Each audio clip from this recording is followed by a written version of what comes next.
మరి ఎఫ్ఐఆర్ లేనప్పుడు హ్మ్. మీడియా సో కాల్డ్ టీవీ5 కానీ, హ్మ్. ఇంకొక ఆర్టీవీ కొన్ని టీవీ ఛానల్స్ ఎలా అతని పక్షాన వకాల్తా పుచ్చుకొని సౌమ్య శెట్టి అనే ఒక అమ్మాయిని హనీ ట్రాప్ కేసులో ముఖ్య నిందితురాలుగా ఇన్ని కోట్లు కాజేసిందని చెప్తూ ఉన్నారు.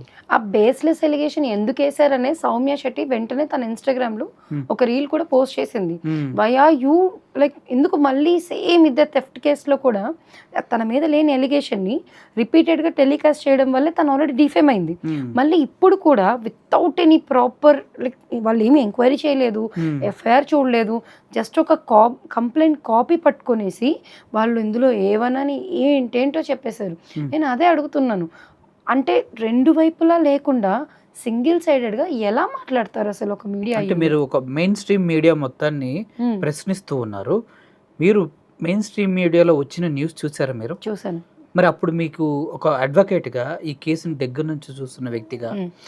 ఫస్ట్ సౌమ్య శెట్టి అనే వ్యక్తి కేసు పెట్టినా దాన్ని కనీసం పట్టించుకోలేని ఈ మీడియా ఆ లక్ష్మీకాంత్ రెడ్డి అనే వ్యక్తి కేసు పెట్టకుండా, ఆ కేసు ఎఫ్ఐఆర్ అవ్వకుండా ప్రజల్లోకి వచ్చి ఇంత బ్లేమ్ చేస్తున్నాడన్న విషయాన్ని మీరు ఎందుకు పెద్దగా చెప్పలేకపోతున్నారు? దీని వెనక అసలు విషయం ఏంటి? పెద్ద టీవీ ఛానల్స్ అని వాళ్ళని చూసి భయపడుతూ ఉన్నారా? లేదంటే లక్ష్మీకాంత్ రెడ్డి అనే వ్యక్తికి భయపడుతూ ఉన్నారా? సార్ ఫస్ట్ ఆఫ్ ఆల్ ఇక్కడ చాలా చిన్న విషయం ఒకటి చెప్తాను. హ్మ్. ఆ అమ్మాయి ఆల్రెడీ ఒక సెక్షువల్ అసాల్ట్‌లో తను ఒక విక్టిమ్. ఎవరు విక్టిమ్ తనంతట తాను విక్టిమ్ అని బయటకొచ్చి మీరంటున్నారు. హ్మ్. విక్టిమ్ అని మీరంటున్నారు.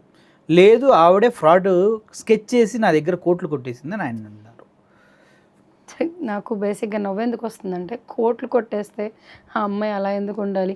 తన హౌస్ ఇంకా ఈఎంఐలో ఎందుకుండాలి? పోనీ తన కార్ ఇంకా ఈఎంఐలో ఎందుకుండాలి? తన లైఫ్ స్టైల్ అలా ఎందుకుండాలి? హ్మ్. అదొకటి.